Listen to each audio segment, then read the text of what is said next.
तो एपिसोड 10 के शुरुआत में यूकी अपने सिस्टर के साथ बैठा होता है और उसकी बहन ना यूकी को एक फ्रूट दिखा रही होती है। यूकी बोलता है ये माटो में मिलने वाली पीच फ्रूट है ना, और तुमने इसे जब पहली बार खाया था तो मुझे लगा तुम्हें इससे ताकत मिलती है, लेकिन अब जाके पता चला कि इससे तुम लोगों का कुछ भी लेना देना नहीं है। तभी सिस्टर बोलती है बात यह है कि हम इसी फ्रूट की वजह से ऐसे दिखते हैं। यूकी चिल्लाते हुए बोलता है मुझे इसकी पूरी स्टोरी सुनना है। तभी यूना बोलती है वो सही कह रहा है, उसे सच्चाई जानना चाहिए और क्यों ना पहले मेरे से ही शुरुआत करे। आओबा बोलती है क्या ये तुम सच में चाहती हो, लेकिन ये तुम्हारे लिए काफी ज्यादा पेनफुल था। यूना बोलती है इसी वजह से तो मैं इसे काफी अच्छे से एक्सप्लेन कर पाऊंगी। तो इसके बाद यूना बताती है कि वो रियल वर्ल्ड में मॉडलिंग का काम किया करती थी, लेकिन मैं एक दिन अचानक से माटो में फंस गई और देखती देखती यूना को चारों तरफ से सुखियों ने घेर लिया। यूना अपनी जान बचाने के लिए वहाँ से भागना शुरू कर दी और वो काफी देर से भागने की वजह से काफी ज्यादा थक जाती है, लेकिन तभी उसे पीछे का पेड़ दिखाई देता है और यूना उसे तोड़ के खाना शुरू कर देती है। और तभी वहाँ पे अचानक से एक बहुत बड़ा विस्फोट होता है जिससे यूना वहाँ पर बेहोश हो जाती है। तो अब नेक्स्ट सीन में यूना की जैसी आंखें खुलती है वो अपने को दूसरे घर में पाती है और जस्ट उसके सामने ना 3 लोग और बैठे हुए थे और यूना को ना उनकी बातें बिल्कुल भी समझ में नहीं आ रही थी। बट तभी ऑलरेडी यूना को कुछ इशारा करती है, बट तभी यूना नोटिस करती है कि उसकी बॉडी चेंज हो रही है। इस चीज को यूना देखकर काफी ज्यादा डर जाती है। इसके बाद हमें पता चलता है कि वो ऑलरेडी यूना के ऊपर कुछ एक्सपेरिमेंट करने वाली है। यूना उन्हें मना करते हुए बोलती है मेरा पहला वाला शरीर मेरा वापस करो। ऑलरेडी बोलती है लेकिन अब ऐसा नहीं होने वाला। ये सुनकर यूना काफी ज्यादा हैरान हो जाती है। ऑलरेडी बताती है कि जैसे जैसे तुम्हारे ऊपर रिसर्च होते रहेगा तो हम तुम्हें ठीक करने के तरीके भी ढूंढ लेंगे और जब तक वो समय नहीं आता तब तक तुम हमारे रिसर्च का हिस्सा बनो। और इसके बाद उन लोगों ने मेरे ऊपर रिसर्च करना शुरू कर दिया। अब सीन प्रेजेंट में आता है। यूकी बोलता है ये सुनने में तो काफी ज्यादा भयानक लग रहा है। यूना बोलती है लेकिन इससे मेरा फायदा भी हुआ है, मैं किसी भी चीजों के आर पार जा सकती हूँ और इस मौके का मैं फायदा उठा के वहाँ से भाग निकली। तभी यूकी आओबा से बोलता है क्या आपकी भी रिसर्च हुई थी। आओबा बताती है कि मेरी कहानी सिर्फ पीच फ्रूट तक थी, मैं पीच फ्रूट को खाते ही आउट ऑफ कंट्रोल हो गई थी और मैं भागते हुए यहाँ आ गई और मेरी मुलाकात इनसे हुई। आओबा बताती है कि इस माटो में बहुत सारे भयानक डार्क साइड है। यूकी बोलता है हमें लोगों को सच बताना होगा। तभी आओबा बताती है कि ओनीम्यू कहता है कि माटो हमारे देश के भले के लिए ही है। यूना बताती है कि अपने ताकत से हमें सच बताने से रोक देते हैं। तभी कोकोआ बोलती है इसीलिए हम ओनीम्यू पे हमला करेंगे और हमारे जैसे बचे हुए लोगों को बचाएंगे। तभी कोकोआ ना किसी को आवाज लगाती है और तभी वहाँ पे 3 मॉन्स्टर आ जाते हैं और ये चीज देखकर यूकी काफी ज्यादा डर जाता है। यूना बताती है कि ये तीनों ही काफी ज्यादा ताकतवर हैं और इन्हें कंट्रोल करने में काफी ज्यादा मुश्किल हुई थी और हमने लड़ाई की पूरी तैयारी कर ली, हम कभी भी हमला कर सकते हैं। यूकी बोलता है लेकिन इस प्लान से बहुत लोगों को परेशानी होगी, हमें डीमन डिफेंस फोर्स से मदद लेनी चाहिए, वो उन्हें नहीं छोड़ेंगे। तभी यूना बोलती है तुम्हें क्या लगता है कि डीमन डिफेंस फोर्स की सुप्रीम कमांडर ये सब नहीं जानती। कोकोआ बोलती है वो भी हमारे दुश्मन है, हमें किसी पे भी भरोसा नहीं है। यूकी बोलता है लेकिन कैप्टन क्योका ऐसी नहीं है। तभी आओबा को खतरे का महसूस होता है। यूकी उसे पूछता है क्या हुआ। आओबा बताती है कि अब हमारे वर्कआउट का टाइम हो गया है और हम डीमन डिफेंस फोर्स को देखते हैं जो कि यूकी को ढूंढते हुए आधा रास्ता आ गए होते हैं। आगे क्योका बोलती है मुझे यूकी उस गुफा के अंदर सेंस हो रहा है। तभी टिंका बोलती है अब मुझे समझ में आ रहा है कि किसी का बॉयफ्रेंड छीन जाने पर उसे कैसा महसूस होता है। इसके बाद क्योका बोलती है हम अंदर जाएंगे और यूकी को बचाएंगे और हम लोगों से जितना हो सके हम लड़ाई से दूर रहेंगे। अजुमा बोलती है अगर ह्यूमनॉइड्स के बीच में आ गए तो। क्योका बोलती है हमें सुप्रीम कमांडर के बात को फॉलो करते हुए हमें उनसे बातचीत करनी है, लेकिन तभी वहाँ पर काफी सारे सुखी आकर उन लोगों को घेर लेते हैं। तभी इजुमा गोल्डन आवर का इस्तेमाल करके टाइम को फ्रीज कर देती है और पल भर में सारे सुखीस को मार देती है, लेकिन तभी अचानक से गुफा ब्लास्ट होता है और उसमें से कोको बाहर आती है। तभी कोकोआ गुस्से में बोलती है मैं तुम लोगों को बिल्कुल भी अंदर जाने नहीं दूंगी। सहारा बोलती है आप सब आगे बढ़ो, हम इसे संभालते हैं। तो इसके बाद वे लोग गुफा के अंदर भागना शुरू कर देते हैं और जैसे ही वे लोग आगे बढ़ रहे थे तभी वहाँ पर दूसरा सुखी आ जाता है और उस सुखी से फाइट करने के लिए वहाँ पे हिमारी और इजुमा रुक जाते हैं और हम देखते हैं कि यूना ना ये सब ऊपर से देख रही होती है ताकि वो पता कर सके कि उनकी एबिलिटी किस तरह काम करती है।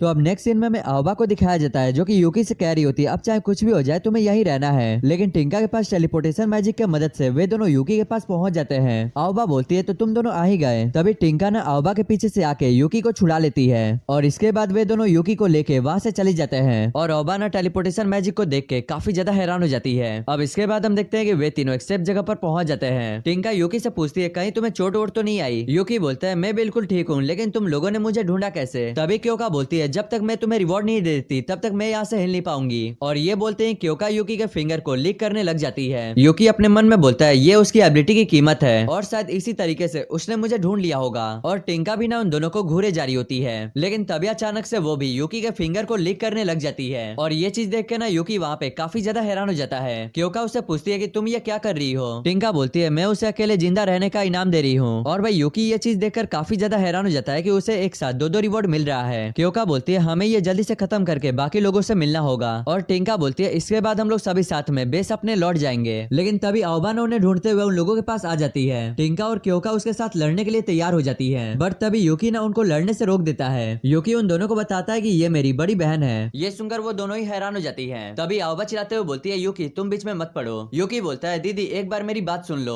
और तभी आओबा ना शांत हो जाती है। टिंका बोलती है वो अब हमें मारने की कोशिश नहीं कर रही है। क्योका बोलती है तो क्या ये सच में उसकी बहन है? यूकी बोलता है मैं आपको सारी सच्चाई बताता हूँ जो इनके साथ हुआ है। और दोनों उसके बारे में जानने के लिए मान जाती है। तो अब नेक्स्ट सीन में हमें बेस का सीन दिखाया जाता है जहाँ पे ने सभी के लिए खाना बनाया होता है और वो कह रही होती है कि यूकी के आने तक बेस का रक्षा करना मेरी जिम्मेवारी है। अब इसके बाद हमें फाइट का सीन दिखाया जाता है जहाँ पे कोकोवा उन दोनों के ऊपर काफी ज्यादा भारी पड़ रही थी। तभी कुंबा आकर सू के ऊपर अटैक कर देता है बट जैसे तैसे करके सू बच जाती है। कोकोवा बोलती है तुम दोनों बस भागते जा रहे हो, क्या तुम मुझसे नहीं लड़ोगे? सहारा बोलती है हम यहाँ लड़ने के लिए नहीं तुमसे समझौता करने के लिए आए हैं। कोकोवा बोलती है लेकिन हम समझौता नहीं करेंगे। सू बोलती है अगर ऐसी बात है तो अब हमें लड़ना ही होगा। और ये बोलती है सू अपने को बड़ा कर लेती है और देखते ही सहारा भी अपने एबिलिटी को एक्टिवेट कर देती है। कोकोवा बोलती है अब मुझे लगता है कि अब फाइट में मजा आने वाला है। तभी हम फिर से हवे में उसी लड़की को देखते हैं और वो हवे में से उनकी बैटल देख रही होती है। अब नेक्स्ट सीन में हमें इजुमा और हिमारी को दिखाया जाता है जहाँ पे इजुमा ना कुछ ही सेकंड में सारे सुकीस को मार देती है और ऊपर से यूना भी ये देखकर हैरान हो जाती है कि आखिर उसने ये किया कैसे। तभी हिमारी ना अपने हाथ को मशीन गन में ट्रांसफॉर्म करके सारे सुकीस को मारने लग जाती है। लेकिन भाई ये वाला सुकी अपना अलग ही कारनामा किया हुआ था। तभी यूना बोलती है मुझे उसके एबिलिटी के बारे में बिना जाने हमला करना बिल्कुल भी ठीक नहीं होगा। अब नेक्स्ट सीन में हमें क्योका को दिखाया जाता है जहाँ पे टिंका बताती है कि सुकी रिसर्च के बारे में मुझे पता था लेकिन मुझे ये नहीं पता था कि इसके पीछे वे लोग इतना भयानक काम कर रहे थे। क्योका बोलती है अगर बात तुम्हारी सच निकली तो हम ओनीम्यू को डिस्ट्रॉय कर देंगे। आओबा बोलती है तो जो भी हमारे रास्ते में आएगा हम उसे मार देंगे। तभी टिंका बोलती है क्या तुम फिर से सुकी का इस्तेमाल करके विद्रोह करना चाहती हो? इससे लोगों को परेशानी होगी। आओबा बोलती है लेकिन हम लोग तो पहले से परेशानी में है। तभी यूकी बोलता है मिस क्योका पर भरोसा कीजिए वो मेरी कमांडर है। आओबा बोलती है लेकिन वो तुम्हारे साथ ऐसा व्यवहार करती है जैसे तुम उसके गुलाम हो। यूकी बोलता है मैं मिस क्योका का गुलाम इसलिए बनाऊं ताकि मैं एक हीरो बन सकूं। तभी क्योका बोलती है लेकिन हम तुम्हें रोकने के लिए अपनी पूरी ताकत लगाएंगे। तभी आओबा अपने बालों से यूकी को पकड़ के उसे बांध देती है और उसे साइड कर देती है। तभी आओबा बोलती है अब फाइट शुरू होकर रहेगी और तभी आओबा वहाँ पे यूनिहॉर्न को बुला लेती है और क्योका ना उस यूनिहॉर्न से लड़ने के लिए तैयार हो जाती है और आओबा ना टिंका से लड़ने के लिए तैयार हो जाती है। इसके बाद टिंका उसे अपना इंट्रोडक्शन देती है कि मैं 6 स्क्वाड की कैप्टन हूँ और मैं यूकी की गर्लफ्रेंड हूँ और मेरा नाम टिंका लुजमो है। ये सुनकर आओबा काफी गुस्से में बोलती है कि मैं तुम्हें बिल्कुल भी नहीं छोड़ूंगी। अब इसके बाद हमें सहारा को दिखाया जाता है जहाँ पे वो ना कोको के ऊपर हमला करती है